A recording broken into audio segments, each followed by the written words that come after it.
जैसे जैसे चरणों का चुनाव आगे बढ़ा है, ऐसा लग रहा है कि जनता मुकाबला कर रही है और हर चरण में समाजवादी पार्टी और गठबंधन को बहुमत दे रही है जनता। पहले चरण से ही आपको खबरें आने लगी होंगी और दूसरे चरण में जो बढ़त बनाई, उसके बाद तीसरे चरण में हमें वोट डालने का मौका मिला, वहां भी बढ़त समाजवादी पार्टी को और गठबंधन को मिली है। आज चौथे चरण का वोट पड़ने जा रहा है और मैंने पहले ही कहा था कि जिस समय मतदान हुआ पहले और दूसरे चरण का, समाजवादी पार्टी और गठबंधन ने पहले 2 चरण में ही शतक लगा दिया और आज के बाद जब शाम होगी, वोट पड़ जाएगा, तो दूसरा शतक भी गठबंधन लगा देगा। ये अब आपकी जिम्मेदारी है कि इस बार गठबंधन की और समाजवादी पार्टी की ऐतिहासिक बहुमत के साथ सरकार बने।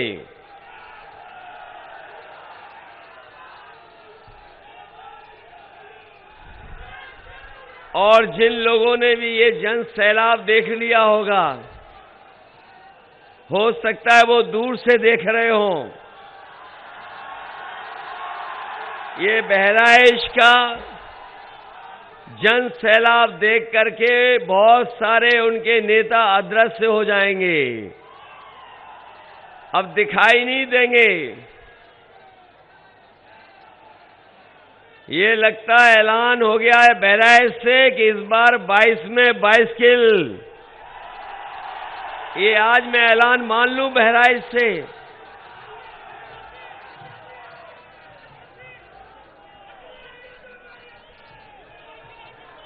ऐसा चुनाव पहली बार देखने को मिल रहा है जहां जनता चुनाव लड़ रही है। मुझे लगता लोकतंत्र के इतिहास में ये पहला चुनाव हो रहा है जहां जनता खुद लड़ रही है और भारतीय जनता पार्टी के लोगों के और उनके नेताओं के घरों से झंडा उतर गया है और इनकी गाड़ियों से भी झंडे उतर गए हैं।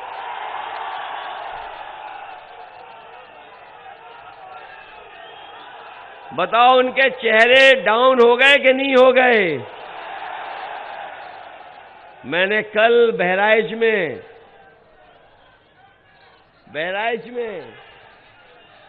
यहीं पर मैंने मंच देखा।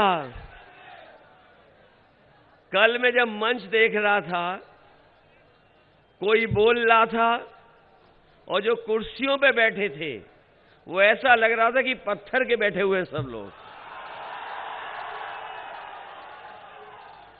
अभी तो बहराइच ने बोर्ड नहीं डाला है, इतना क्यों डरे हुए बीजेपी के लोग? और जो कह रहे थे कि गर्मी निकाल देंगे, जो कह रहे थे गर्मी निकाल देंगे, वो पहले दूसरे चरण में ही ठंडे पड़ गए हैं। और जब तीसरे का वोट पड़ा तो उनके तमाम नेता कार्यकर्ता शून्य पड़ गए हैं। और ये जो चौथे और पांचवें चरण का जब यहां पर वोट पड़ेगा तो आप देख लेना, भारतीय जनता पार्टी शून्य रह जाएगी। इनके नेताओं के भाषण आपने सुने होंगे। इनके नेताओं के आपने भाषण सुने होंगे, जानकारी होगी। उनके भाषणों का आकलन कर लेना और सच्चाई से जब तुलना करोगे तो आप पाओगे कि इनसे ज्यादा झूठ बोलने वाला नेता और पार्टी कोई आपको दिखाई नहीं देगी। इनके नेताओं के जब मैंने भाषण सुने तो इनके जो छोटे नेता हैं वो छोटा झूठ बोल रहे हैं और जो बड़े नेता हैं वो बड़ा झूठ बोल रहे हैं, और जो सबसे बड़े नेता हैं वो सफेद और सबसे बड़ा झूठ बोल रहे हैं। बताओ झूठ बोल रहे हैं कि नहीं बोल रहे हैं? याद कीजिए,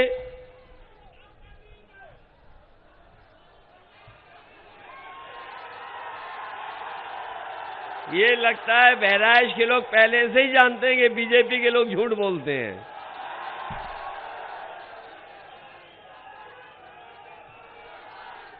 और इनके झूठ कैसे पकड़े गए? हमारे किसान भाइयों, यहां बड़ी संख्या में लोग हमारे किसान भाई हैं, और किसान भाई के परिवार के हमारे नौजवान दिखाई दे रहे हैं। बताओ, भारतीय जनता पार्टी ने कहा था कि नहीं कहा था कि इनकी आय दोगुनी हो जाएगी किसान की? आज हिसाब किताब लगा लो, आज हिसाब किताब लगा लो आप। बताओ, आपकी आय दोगुनी हो गई कि नहीं हो गई? और आपका जब धान खरीदा गया होगा तो धान में सरकार में लूट हो गई कि नहीं हो गई? आप खाद लेने गए तो क्या खाद मिल गई आपको? और डीएपी जब लेने गए, क्या डीएपी आपको मिल गई? और इन्होंने ही कहा था, अगर आपको याद हो, कि हवाई चप्पल पहनने वाला हवाई जहाज में चलेगा। जब से डीजल पेट्रोल महंगा हुआ है, हमारे गरीब की गाड़ी और नौजवानों की मोटरसाइकिल नहीं चल पा रही है। बताओ, डीजल पेट्रोल महंगा हो गया कि नहीं हो गया? और आज पेट्रोल 100 पार हो गया कि नहीं हो गया? याद रखना, ये दोबारा आ गए तो पेट्रोल 200 रुपए बिकेगा, 200 रुपए लीटर। जो लोग कहते थे कि हवाई चप्पल वाले हवाई जहाज में चलेंगे, जैसे ही सरकार में आए तो हवाई जहाज बेच दिया कि नहीं बेच दिया? हवाई जहाज जहां खड़े होते हैं, हवाई अड्डे बिक गए कि नहीं बिक गए? जो पानी के जहाज से वो बिक गए, और पानी का जहाज जहां खड़ा होता है वो बंदरगाह बेच दिया। रेलगाड़ी बेच रहे हैं, और रेलगाड़ी जहां खड़ी होती है, पता कर लेना, रेलवे स्टेशन और सब कीमती जमीन इस सरकार के लोगों ने बेच दिया। हमारे पिछड़े भाइयों, हमारे दलित भाइयों, और यहां पर जितने हमारे लोग उपस्थित हैं, बताओ वो कहावत जानते हो कि नहीं जानते हो, कि न रहेगा बांस इसीलिए बेच रहे हैं। जब बिक जाएगा सब तो बताओ नौकरी मिलेगी कि नहीं मिलेगी? और जो बाबा साहब भीमराव अम्बेडकर जी ने जो हमें संविधान में अधिकार दिए हैं, वो कहां चले जाएंगे अधिकार? उनसे हमें नौकरी और रोजगार नहीं मिलने वाला। इसलिए लगातार ये चीजें बेच रहे हैं। और सरकार की जितनी बड़ी कंपनियां थीं जो हमारे और पैसे से और आपके पैसे से बनी थीं, वो सब बेचने का काम हो रहा है। और इधर आपने अखबार में पढ़ा होगा कि एक उद्योगपति 28 बैंकों का पैसा लेके भाग गया। पढ़ा अखबार में कि नहीं पढ़ा? हम और आप लोग अगर पैसा लेने चले जाए बैंक में, तो पहले तो बैंक पैसा नहीं देती, और अगर पैसा हमें मिल भी जाए, अगर हम एक भी किस्त ना दे पाए, तो बताओ हमारी जमीन, मकान और नोटिस आ जाता है कि नहीं आ जाता है? और बताइए, 28 बैंकों का पैसा 22,000 करोड़ से ज्यादा लेकर के भाग गया। सरकार को पता ही नहीं है कहां चला गया। और याद कीजिए, पहला उद्योगपति नहीं भागा है, इससे पहले भी उद्योगपति भागा। और बताइए, ये जो उद्योगपति भागा है वो कहां का है? ये जो उद्योगपति भागा वो कहां का है? और इससे पहले जो भागे वो कहां के हैं? तो बताओ, इनसे बचाओगे उत्तर प्रदेश को कि नहीं बचाओगे? जो लोग कह रहे थे खाता खुलवा दिए हैं, जो लोग कह रहे खाता खुलवाया है, आप बताइए कि गरीबों की जेब से पैसा निकाल करके अमीरों की तिजोरी भर रहे हैं कि नहीं भर रहे हैं? आपका डीजल महंगा, पेट्रोल महंगा, और जब आपने खाद की बोरी देखी होगी तो 5 किलो की चोरी हो गई कि नहीं हो गई?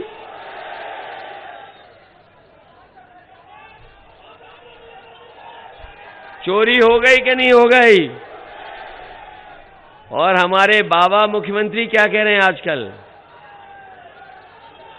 बाबा मुख्यमंत्री कह रहे हैं कि हम 12 बजे सो के उठते हैं।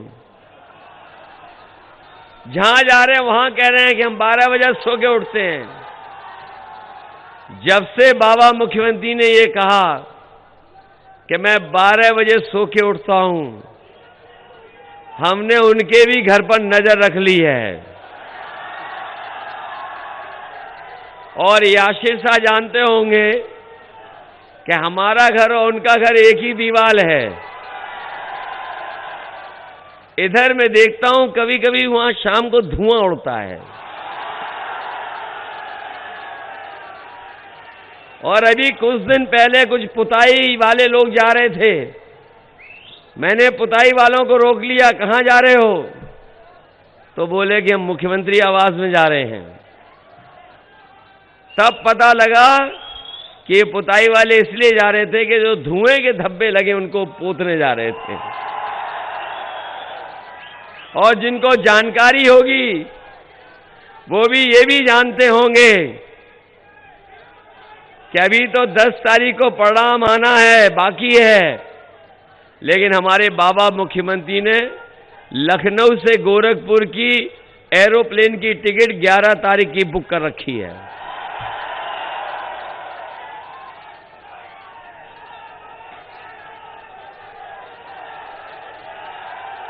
कल मैं भाषण सुन रहा था उनका भाषण सुन रहा था मैं। उन्होंने कहा कि हमने 1 करोड़ स्मार्टफोन बांटने की स्कीम चलाई है। ये जो नौजवानों के हाथ में हमें दिखाई दे रहे हैं और आप लोगों के हाथ में जो स्मार्टफोन दिखाई दे रहे हैं, कहीं बाबा मुख्यमंत्री ने तो नहीं दिए? वो तो कह रहे 1 करोड़ बांट दिए हमने। वो कह रहे थे लैपटॉप भी दे दिया हमने। और बाबा मुख्यमंत्री इसलिए नहीं दे रहे हैं कि वो खुद नहीं चलाना जानते हैं। अभी आपने उनकी तस्वीर देखी होगी कि खुद पूरब देख रहे हैं, जनता पश्चिम देख रही है।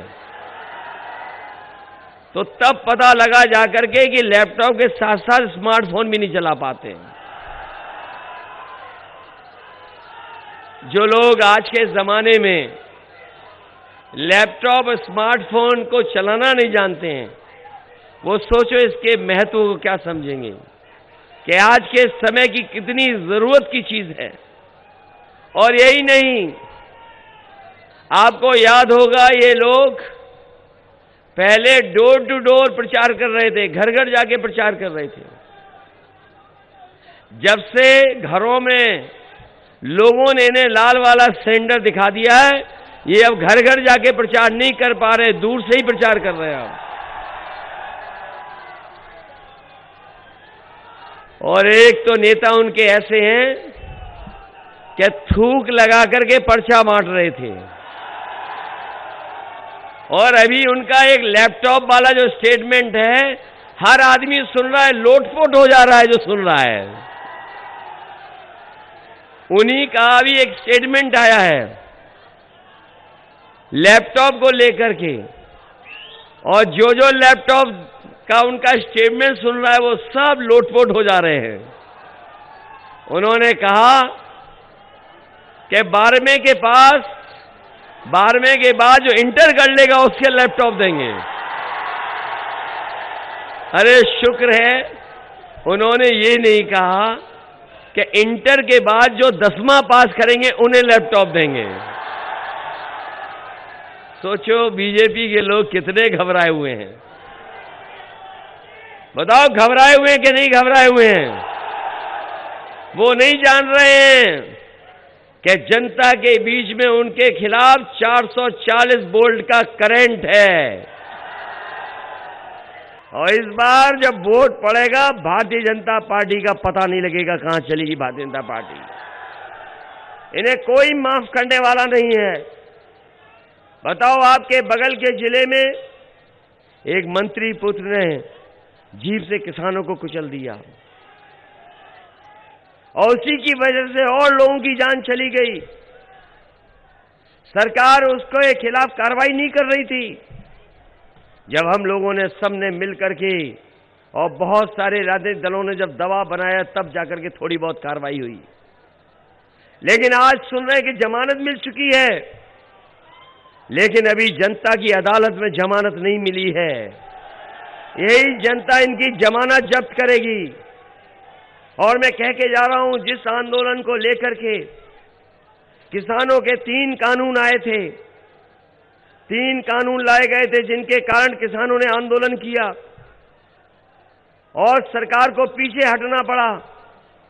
जैसे ही उत्तर प्रदेश का और पंजाब का चुनाव आया, सरकार ने वो तीनों काले कानून वापस ले लिए। लेकिन 700 से ज्यादा किसान शहीद हुए हैं। मैं ये कहकर के जा रहा हूं, अगर भारतीय जनता पार्टी के प्रत्याशी कान पकड़ करके 700 बार भी उठक बैठक लगाएंगे तब भी उत्तर प्रदेश का किसान उन्हें माफ करने वाला नहीं है। इस चुनाव में उनको साफ कर देगा। ये बीजेपी वाले बहुत ABCD पढ़ रहे हैं आजकल। कभी कहते हैं A फॉर ये, N फॉर ये, Z फॉर ये। बताओ बीजेपी वाले पढ़ रहे हैं ABCD के नहीं पढ़ रहे हैं? कभी A फॉर ये, उन्हें हम हिंदी पढ़ाना चाहते हैं।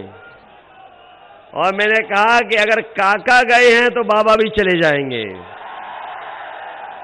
और पत्रकार साथियों, काका का मतलब है काले कानून। बताओ काले कानून चले गए कि नहीं चले गए? तो अगर काका गए हैं तो बाबा भी जाएंगे, ने कोई बचा नहीं पाएगा।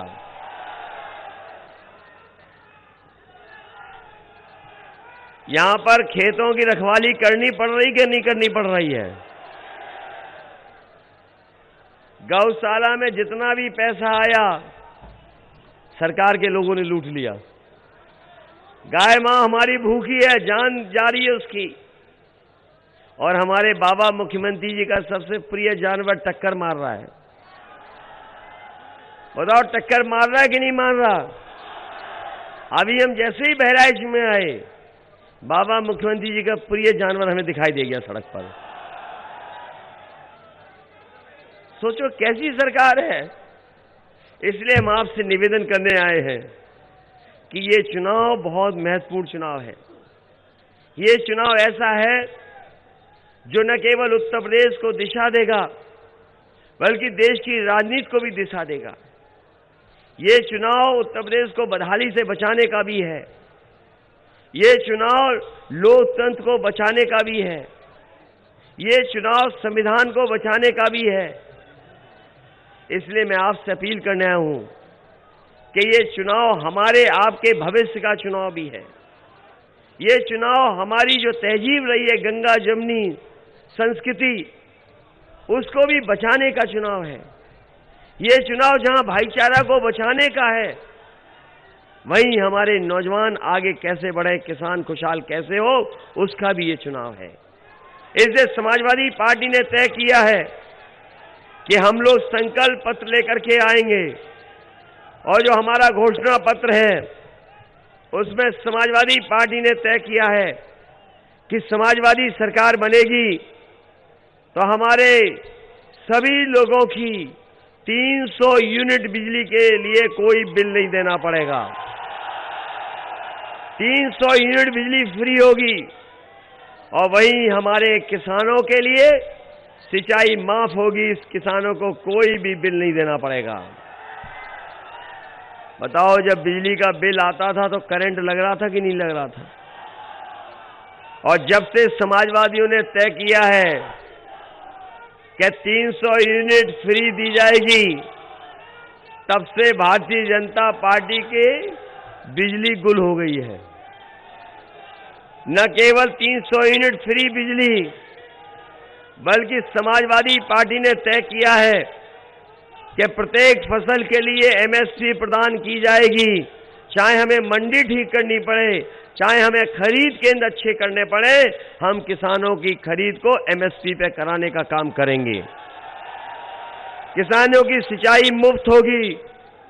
और ये मैं कह के जा रहा हूं कि 15 दिन के अंदर गन्ना किसानों को भुगतान किया जाएगा।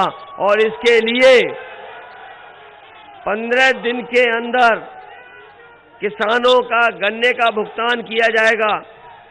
और इसके लिए अगर हमें बजट से अलग से फार्मर्स कॉर्पस फंड बनाना पड़ेगा, तो अलग से बजट का पैसा रख करके हम किसानों का 15 दिन के अंदर भुगतान कराने का काम करेंगे।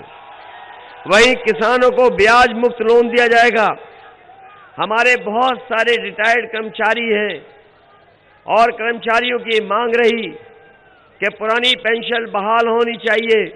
समाजवादी पार्टी ने तय किया है कि आने वाले समय में समाजवादी सरकार बनेगी तो पूरी की पूरी पुरानी पेंशन बहाल करने का काम समाजवादी सरकार में होगा। हमारे समाजवादियों ने तय किया है कि संविदा पे नौकरी दे करके बड़े पैमाने पर सरकार के लोग एक्सप्लॉइट करते हैं, इसलिए संविदा पर किसी भी विभाग में कर्मचारी को उनको रेगुलर करने का भी फैसला लिया जाएगा। ये हमारे 69,000 के शिक्षक लगातार लड़ते रहे, संघर्ष करते रहे, इनकी कोई सुनवाई नहीं हुई, इनके आरक्षण का घोटाला हुआ। और ये भारतीय जनता पार्टी के लोग जो पिछड़ों का दुख दर्द समझने की बात करते हैं, बताओ, सबसे ज्यादा पिछड़ों को, दलितों को अगर किसी ने धोखा दिया है तो यही भारतीय जनता पार्टी है जिसने धोखा देने का काम किया।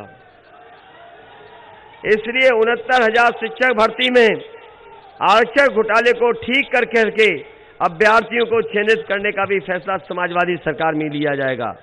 वहीं शिक्षा मित्रों का समाजवादी सरकार ने सम्मान किया था। आने वाले समय में हमारे शिक्षा मित्रों को भी नियमित अध्यापक बनाने का काम भी समाजवादी सरकार में होगा। ये हमारे बीएड और टेट वाले लोग ये जानते हैं कितना लड़ना पड़ा, इन्हें संघर्ष करना पड़ा। बताओ, बीएड टेट वाले हमें जिता रहे हो कि नहीं जिता रहे हो? हमारी बहनें भी दिखाई दे रही हैं, बताओ आप जिता रहे हो कि नहीं जिता रहे हो? इसलिए सरकार बनेगी तो बीएड टेट वालों को समाहित करने का काम भी समाजवादी सरकार में होगा। और मैं कह के जा रहा हूं कि बेसिक शिक्षा के अध्यापकों को 100 किलोमीटर के अंदर उन्हें पोस्टिंग देने का काम भी समाजवादी सरकार में होगा।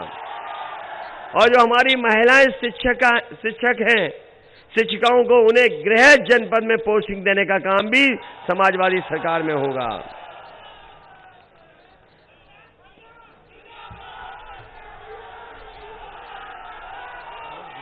ठीक है मैम, हाँ मैं बोल दूंगा। इसलिए समाजवादियों ने ये भी तय किया है कि हमारी बेटियां पढ़ी लिखी बने। नेताजी ने इस योजना को कभी शुरू किया था। आने वाले समय में समाजवादी सरकार बनेगी तो 12वां पास हमारी बहनों को 36,000 रुपए देने का काम भी समाजवादी सरकार में होगा। और बेटियों की, लड़कियों की शिक्षा केजी से लेकर के पीजी तक फ्री होगी, कोई भी पैसा उन्हें नहीं देना पड़ेगा। बहुत सारी योजनाएं पुलिस कर्मियों के लिए भी बनाई, आवास से लेकर के बहुत सारी चीजें। वहीं हमारी समाजवादी पेंशन जो माताओं बहनों के लिए थी गरीब, जिसमें 500 रुपया महीना मिलता था, समाजवादी पार्टी ने तय किया है कि इस बार 3 गुना समाजवादी पेंशन करके 1500 और साल का 18,000 रुपए उनकी मदद करने का काम करेंगे। इधर आईटी के क्षेत्र में बहुत बदलाव हुआ है और कोरोना की वजह से तमाम व्यापार, कारोबार, रोजगार, नौकरी आईटी सेक्टर में है। कंप्यूटर से जुड़े हुए बहुत सारे लोग अब नौकरी कर सकते हैं, रोजगार कर सकते हैं। इसलिए समाजवादी सरकार ने जब लैपटॉप बांटे थे, जब 15 लाख लैपटॉप बांट के दिखा दिए थे, इस बार भी बांटेंगे और साथ ही साथ 22 लाख नौजवानों को आईटी सेक्टर में अच्छे रोजगार दिलाने का काम भी समाजवादी सरकार में होगा। ये लोग जो राशन का प्रचार कर रहे हैं, कल भी एक आए थे झूठ बोलने वाले, जो राशन का प्रचार करके चले गए। हमारे लोग जानते होंगे और यहाँ जागरूक लोग जानते होंगे, पहले ये राशन नवंबर तक था, लेकिन जैसे ही उत्तर प्रदेश का चुनाव देखा, इन्होंने राशन मार्च तक कर दिया। आप दिल्ली का बजट पता कर लो, उसमें राशन के लिए बजट नहीं है। लखनऊ का जो बजट पास हो गया, उसमें राशन के लिए बजट नहीं है और इनकी तैयारी भी नहीं है राशन देने की।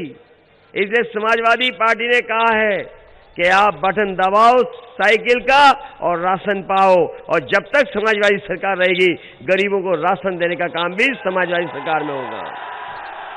और न केवल राशन, बल्कि हमारे गरीबों को पौष्टिक खाना कैसे मिले, उसके लिए चाहे जो आज महंगा हो गया है सरसों का तेल, वो हमें 1 लीटर फ्री देना पड़े, घी 1 लीटर फ्री देना पड़े, 1 किलो मिल्क पाउडर फ्री देना पड़े, तो हम अपने गरीबों के स्वास्थ्य को बेहतर करने के लिए ये सब राशन के साथ जोड़ करके हम मदद करने का काम करेंगे।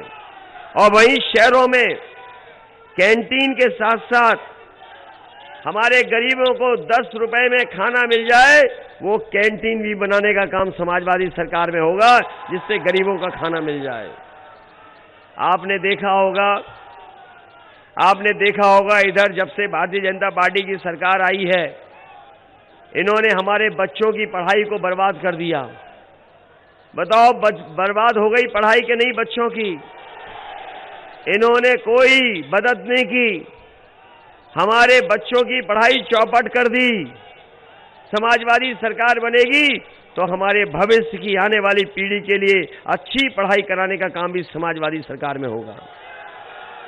जो लोग जानते होंगे 11 लाख पद खाली हैं सरकार में 11 लाख पद खाली हैं, अभी तक नहीं भरे गए।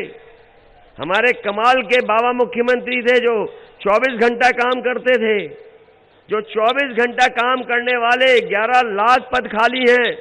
मैं कह के जा रहा हूं, समाजवादी सरकार बनेगी तो 11 के 11 लाख सरकारी भर करके अपने नौजवानों को नौकरी और रोजगार देने का काम करेंगे।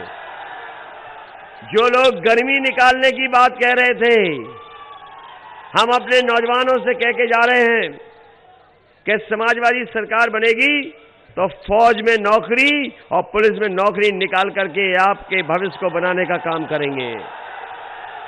और इधर कोरोना की वजह से बहुत सारे लोगों की उम्र ज्यादा हो गई है। अगर हमें आयु की सीमा को छूट भी देना पड़ा तो नौजवानों को छूट देने का काम भी समाजवादी सरकार में होगा। अब तो ये लग रहा है कि बहराइच के लोग बाबा जी का भाप निकाल देंगे। भाप, बताओ, भाप निकाल दोगे नहीं निकाल दोगे? जिन्होंने गर्मी की बात की थी निकालने की, उनकी भाप निकालोगे कि नहीं निकालोगे? और याद करिए, जब जब समाजवादी सरकार आई है काम हुआ है।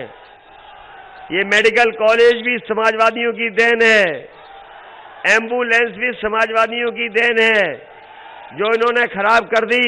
लेकिन हम बहराइच की गरीब जनता को बता के जा रहे हैं, ये एम्बुलेंस समाजवादियों ने शुरू की थी। सरकार आएगी तो एम्बुलेंस 2 गुनी भी करनी पड़ी तो अपने गरीबों की मदद के लिए, सेवा के लिए एम्बुलेंस की संख्या दुगनी करने का काम करेंगे। ये जो 100 नंबर वाली गाड़ी थी, 100 नंबर वाली गाड़ी थी जो पुलिस की दी गई थी, वो इसलिए दी गई थी कि कोई भी गांव में गरीब किसान खेत में झगड़ा हो जाए, विवाद हो जाए, तो फोन करते थे, पुलिस उसकी मदद के लिए पहुंच जाते थे। लेकिन जब से बाबा जी ने 100 को 112 किया है, हमारी पुलिस को अभी गाड़ियों का कबाड़ा कर दिया।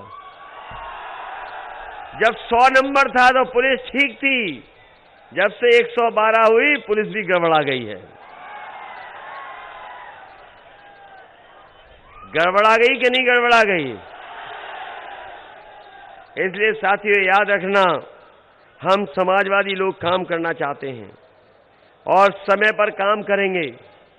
कैसे हमारा उत्तर प्रदेश खुशहाली के रास्ते पे जाए। जो लोग कहते थे कि समाजवादियों ने काम नहीं किया, मुझे याद है ये लखनऊ से लेकर के नानपारा वाली सड़क कितनी खराब सड़क थी। नेपाल के हमारे पास उद्योगपति और कारोबार करने वाले आए थे और उन्होंने कहा कि हम अपना नेपाल नहीं जा पाते हैं, नेपाल नहीं पहुंच पाते हैं। तो मैंने उसी दिन फैसला लिया कि इस सड़क को जो लखनऊ से बाराबंकी होते हुए आपकी नानपारा तक जाती है, उस सड़क को बनवाने का काम करेंगे। मैं चाहता था कि 4 लेन बन जाए, मैं चाहता था ये सड़क 4 लेन बन जाए, लेकिन उस समय की केंद्र सरकार ने हमें 4 लेन नहीं बनाने दिया। उन्होंने न जाने कैसे बहाने बताए। तो मैंने उनसे कहा कि तो ये बहाने बता रहे हो आप, सरकार के सामने कोई बहाना नहीं चलता है। और उसी समय मैंने फैसला लिया कि बहराइच से लेकर के श्रावस्ती वाली आपकी 4 लेन सड़क समाजवादियों ने बना करके दिखा दी। न केवल वो बनाई, बल्कि आपकी गोंडा वाली भी सड़क समाजवादियों ने 4 लेन बना करके दिखा दी है। जो लोग कह रहे थे घोर परिवारवाद,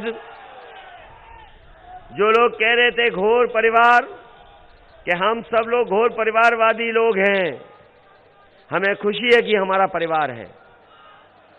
हमें खुशी है इस बात की कि हम अपने परिवार को चलाने का हमें दायित्व पता है। हमें ये भी पता है कि अगर हमें परिवार चलाना है तो हमारी जिम्मेदारियां क्या हैं। और याद कीजिए हमारे बहराइच के लोगों, जिस समय लॉकडाउन लगा था, मजदूर भाई पैदल पैदल चल करके आए थे कि नहीं आए थे? लोग अपना सामान लेकर के, सब कुछ बांध करके अपने सर पर रख करके चल रहे थे। जो छोटे बच्चे थे चल सकते थे वो चल रहे थे, जो बच्चे चल नहीं सकते थे, कभी माँ लेकर के चलती थी, कभी पिताजी लेकर के चलते थे, और किस मुश्किलों में वो अपने घर पहुंचे थे। याद है कि नहीं याद है? और मुझे वो समय भी याद है कि जिस समय एक परिवार जो नेपाल से आकर के बहराइच का रहने वाला था, वो नेपाल से चला, लेकिन जब वो बॉर्डर पे पहुंचा तो वो लॉकडाउन हो गया, तो वो नेपाल में वापस नहीं जा सकता था। जब वो आगे चला तो उस परिवार को पता लगा कि भारत में भी लॉकडाउन लग गया है, वो भारत की सीमा पे नहीं घुस सकता है। और आपने अखबारों में पढ़ा होगा कि गर्भवती मां को बेटा पैदा हुआ और उसके परिवार के लोगों ने उसका नाम लॉकडाउन रख दिया था। याद है कि नहीं याद है? और जैसे ही मैंने अखबारों में वो खबर पढ़ी कि एक लॉकडाउन भारत और नेपाल के बॉर्डर पे पैदा हुआ है, मैंने अपनी पार्टी के एमएलसी को भेज करके उस परिवार की 1 लाख रुपए से मदद करने का काम किया था। बताओ, जो घोर परिवार वाला आरोप लगा रहे हैं, ये जिम्मेदारी भारत सरकार की थी, क्योंकि भारत सरकार ने लॉकडाउन लगाया था। तो बताओ, उस लॉकडाउन की क्या मदद की है बीजेपी के लोगों ने? अगर कोई मदद की हो तो बता दो। उत्तर प्रदेश में 90 मजदूर मरे थे जो घर नहीं पहुंच पाए थे। उन 90 के 90 मजदूरों को अगर किसी ने मदद की थी तो समाजवादी पार्टी ने अपने अकाउंट से उनको 1-1 लाख रुपए देने का काम समाजवादियों ने किया था। इसलिए मैं आपसे कह के जा रहा हूं कि एक परिवार वाले का दुख एक परिवार वाला ही समझ सकता है। वो दुख कभी नहीं समझ सकता जिसका परिवार नहीं है। बताओ आप, वो क्या समझेगा दुख? और इन्होंने एक बार दुख तकलीफ नहीं दी है। जब जब इन्हें मौका मिलता है तब ये तकलीफ देते हैं। याद करो वो नोटबंदी जिस समय इन्होंने रुपया बंद किया और कहा कि भ्रष्टाचार खत्म हो जाएगा, काला धन वापस आ जाएगा। आज बताओ नोटबंदी के कितने वर्ष गुजर गए? अगर भ्रष्टाचार खत्म हुआ हो तो बता दो, भ्रष्टाचार रुक गया हो तो बता दो। इस डबल इंजन की सरकार में अगर कोई चीज डबल हुई है तो वो महंगाई और भ्रष्टाचार, और इस बार ये गरीब जनता भारतीय जनता पार्टी के डबल इंजन की पटरी को उखाड़ करके फेंक देगी। इसलिए मदद करो, ये बहुत झूठे लोग हैं, मदद करिए, सहयोग करिए। ये बीजेपी के लोग बहुत झूठे लोग हैं। आपने हिटलर सुना होगा, हिटलर के जमाने में केवल एक आदमी था जो प्रोपेगेंडा करता था, प्रोपेगेंडा मिनिस्टर था। अगर दुनिया में कभी भी कोई प्रोपेगेंडा मिनिस्टर बना होगा, बातें फैलाने वाला, झूठ बोलने वाला, तो हिटलर ने एक मिनिस्टर बनाया था। उसने अपने साथ एक मिनिस्टर बनाया था जो प्रोपेगेंडा फैलाता था। लेकिन ये भारतीय जनता पार्टी की तो पूरी की पूरी सरकार झूठ बोलती है। इसलिए इस चुनाव में मदद करिए। ये वो जगह है, ये जगह वो है जहां गंगा जमुनी तहजीब को आगे बढ़ाने वाले लोग हैं। ये वो लोग हैं जो भाईचारा को बढ़ाते हैं। ये वो लोग हैं जो मिलजुल करके रहते हैं। हम वो लोग हैं समाजवादी लोग, अगर ईद हो तो ईद भी मनाते हैं, होली हो तो होली भी मनाते हैं, दिवाली हो तो दिवाली भी मनाते हैं। इसलिए इनसे सावधान रहना। ये जो झांसा देने वाले हैं, झूठ बोलने वाले हैं, झगड़ा लगाने वाले हैं,